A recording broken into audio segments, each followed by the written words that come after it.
첫째, 돈 받는 것 이상으로는 일을 하려고 하지 않는다. 이 정해진 시간대에 좀 더 많은 땀을 흘리거나 시간을 초과하여 일한다고 해서 돈을 더 받는 것도 아닌데 고용주들이 그런 요구를 하는 것은 자기를 좀 더 부려먹으려는 수작이 지나지 않는다고 여긴다. 오늘 한 시간을 더 하였다면 그날 저녁 당장 대가가 더 주어져야 한다고 믿는다. 그러니 돈 있는 사람들이 볼 때는 모두가 그놈이 셈이므로 잘해줄 필요를 느끼지 못한다. 하지만 고용주들의 이러한 태도를 가난한 사람들은 있는 놈들이 더 지독하다고 바라본다. 있는 놈들이 일을 더 헌신적으로 잘하는 사람을 곁에 두고 싶어 한다는 것은 까맣게 모르며 기회는 그 있는 놈들로부터 주어질 수 있다는 것을 상상조차 하지 못한다. 둘째, 아무 일이나 하려고 하지 않는다. 이 농촌 인구가 도시로 몰려들던 60년대와 70년대에 미국인 문화 인류학자 비센트 브란트는 이 청계천 주변의 판자촌에 살면서 빈민층 연구를 하였고 흥미로운 논문을 발표했었다. 그 내용은 한국의 판자촌 주민들은 외국의 슬럼가들처럼 숙명처럼 가난이 뒤따르는 곳이 아니라 일정 기간이 지나면 주택가로 옮겨간다는 내용이었다. 이것은 6.25 동란 때 남쪽으로 내려온 피난민들이 처음에는 빈민이었으나 세월이 지나면서 가난해서 상당수가 탈출하였음을 보아도 알 수 있다. 어떻게 그런 일이 가능했을까? 일자리가 너무나도 부족한 상황에서 아무 일이나 닥치는 대로 하다가 기회를 잡았기 때문이다. 일을 하지 않으면 당장 굶어 죽는 처지였기에 일을 가려서 한다거나 몸이 편한 일만을 찾는다는 것은 꿈같은 이야기였다. 지금의 수많은 빈민들은 그렇게 하지 않는다. 마음에 들지 않는 일을 하지 않아도 굶어 죽지는 않는다는 사실을 알기 때문일까? 셋째, 자신이 받았던 돈의 액수 이하로는 일하려고 하지 않는다. 하루에 5만 원을 받는 일을 해온 사람은 당장 일거리가 많지 않음에도 이 자신의 일당을 낮추려고 하지 않는다. 이것은 성남의 새벽 인력 시장이나 농촌 인력 시장에서 아주 자주 나타나는 현상이다. 나 같으면 하루 5만 원 받는 일을 일주일에 3일 하는 일이 일단은 하루 3만 원 일거리를 일주일 내내 할 것이고 이 나를 고용한 사람이 나를 반드시 다시 찾도록 만들 것이다. 그때 비로소 나는 내가 얼마를 받고 싶어 하는지를 말할 것이다. 가난한 자들이 그렇게 하지 않는 이유는 무엇일까? 세상 이치를 모르기 때문일까? 아니면 어설픈 자존심 때문일까? 넷째, 티끌모아 태산이라는 말을 믿지 않는다. 조금이라도 돈이 생기면 쓰고 싶어 안달이 난다. 예컨대 반포 고속터미널 지하도 근처의 한편의 점에서 양주를 구입하는 고객들 중에는 그 지하도에서 노숙하는 사람들도 있다. 비 오는 날은 공치는 날이라는 것을 뻔히 알면서도 돈을 아끼지 않으며 기분 내키는 대로 써버린다. 이 굶어 죽는 한이 있어도 비상금을 축내지는 않는다는 중국인들과는 전혀 다르다. 그래서 약간의 돈이라도 생기면 술집으로 가거나 심지어 그곳 여자들에게 돈을 뿌리는 한심한 놈들도 자주 눈에 띄인다. 이런 습성은 그 자녀에게도 물려지고 그 자녀들 역시 한 푼이라도 생기게 되면 오락실로 달려가거나 PC방에서 가서 진을 친다. 다섯째, 운명론을 받아들이고 사주팔자를 신봉한다.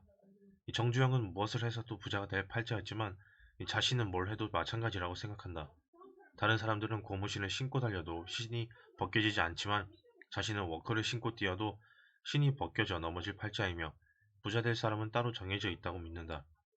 그렇기 때문에 노력에 의존하지 않고 점술가들이 하는 말에 귀를 쫑긋거린다. 생각과 행동에 문제가 있기 때문에 이 가난을 자초한다는 지적은 개짖는 소리로 여기며 자신은 한다고 하는데 타고난 팔자가 더러워서 어쩔 수 없다는 식으로 생각한다. 실제로는 사주팔자를 자신의 게으름에 대한 방패막이로 사용하고 있을 뿐이다. 여섯째, 이 세상을 일방적으로 해석하고 쉽게 흥분한다. 순박하여서가 아니라 이 전체적 상황을 보는 능력이 약하기 때문이다. 그러다 보니 흑백 논리에 아주 강하다. 세상은 회색인데도 말이다. 이 자기가 가난한 것은 못 배웠기 때문이거나 남들보다 약사 빠르지 못하기 때문이며 있는 놈들이 돈을 다 갖고 있기 때문이라고 믿는 경우도 많다. 이 자기 판단에 대해 스스로 의심을 하지 않는다. 때문에 자기 생각이 잘못된 것인지도 모른다는 불안감이 별로 없다. 일곱째, 경험자의 이야기보다는 자기 판단을 더 믿는다. 예컨대 선택의 기로에 서서 나에게 조언을 구한 사람들 중 많은 수는 내가 충고한 대로 하지 않고 자기 생각대로 한다. 나는 이게 참 이상하다.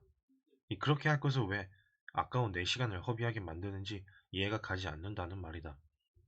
그렇게 자기 생각대로 하다가 세월이 지나면 다시 찾아오는데 내가 말해주면 또 무엇하냐. 또다시 자기 생각대로 할 것이 뻔한데. 그들은 우주에는 총 3201억 5983만 7647개의 별이 있다고 내가 말하면 믿지만 내가 경험적으로 알게 된 주의사항들을 말하면 믿지 않는다. 하긴 7 하긴 7조심이라고 써놓아도 직접 손을 대보는 사람들은 언제나 있지 않는가. 당신이 미래 부자가 될 수 있는지 없는지를 판가름할 수 있는 방법이 있다. 가난한 친구들을 찾아가 부자가 되는 방법에 대한 그들의 말을 귀담아 들어라. 그들의 말에 당신이 공감을 한다면 당신도 가난한 자들의 공통적 특성을 갖고 있음을 깨달아라. 부자가 되지 못하게 만드는 심리. 1990년부터 1999년까지 10년 동안 영국 워릭대 연구팀은 돈이 얼마나 있어야 사람이 행복감을 느끼는가를 연구하고자 매년 영국인 1만 명을 무작위로 추출해 생활 수준과 만족도를 분석하였다. 행복의 정도를 금액으로 측정하는 최초의 분석적 시도였는데 이 연구팀은 가장 행복감을 느끼게 하는 돈의 액수는 100만 파운드 약 18억 원이라고 했다. 국민 소득을 감안하면 우리 실적으로는 약 9억 원 수준이다. 연구팀은 100만 파운드의 돈이 있다고 해서 다 행복한 것은 아니고 일에서의 성취감, 만족스러운 결혼생활, 건강 등이 행복을 결정하는 데 중요한 요인들이라고 결론지었다. 그렇다면 돈 문제 이외에는 건강이나 가정이나 직장에 아무런 문제도 없는 사람들에게 이 돈이 생기면 행복을 느끼게 된다는 말인가? 잠시 동안만 그렇다. 이 외 돈 문제 이외에는 걱정 근심이 없는 사람들에게조차 돈이 영원한 행복을 안겨다 주지는 못하는 것일까? 그 이유는 인간은 환경이 바뀌면 재빨리 그 새로운 환경을 아주 당연한 것으로 받아들이고는 그 이상을 바라기 때문이다.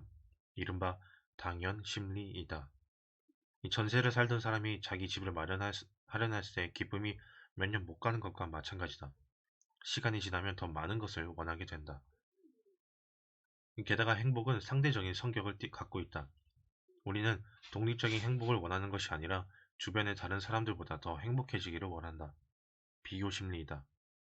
언제나 우리 눈에는 남들이 더 행복해 보이고 남들이 더 행복할 것이라고 가정하기 때문에 스스로를 상대적으로 불행하게 여기게 된다. 특히 주변에 세속적 성공을 거둔 사람들이 있게 되면 이 주변 사람들이 나를 불행하게 생각할 것이라는 생각을 하며 우울해한다. 나는 이것을 주변 인식이라고 부른다. 이 당연 심리는 개개인에게 상황을 진보시킬 수 있는 동기가 되기도 한다.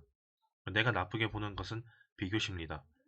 부자가 되지 못하는 사람들 대다수가 이 비교 심리가 가져온 소비 때문에 돈을 모으지 못하기 때문이다. 미국에서 조사한 바에 의하면 당신이 1년에 11만 달러를 벌고 다른 사람들은 20만 달러를 버는 세계와 당신이 10만 달러를 벌고 다른 사람들은 8만 달러를 버는 세계, 이 두 세계 중 어떤 것을 선택하겠느냐고 물으면 대다수의 미국인은 두 번째 세계를 원한다. 왜 그럴까? 바로 비교 심리 때문이다.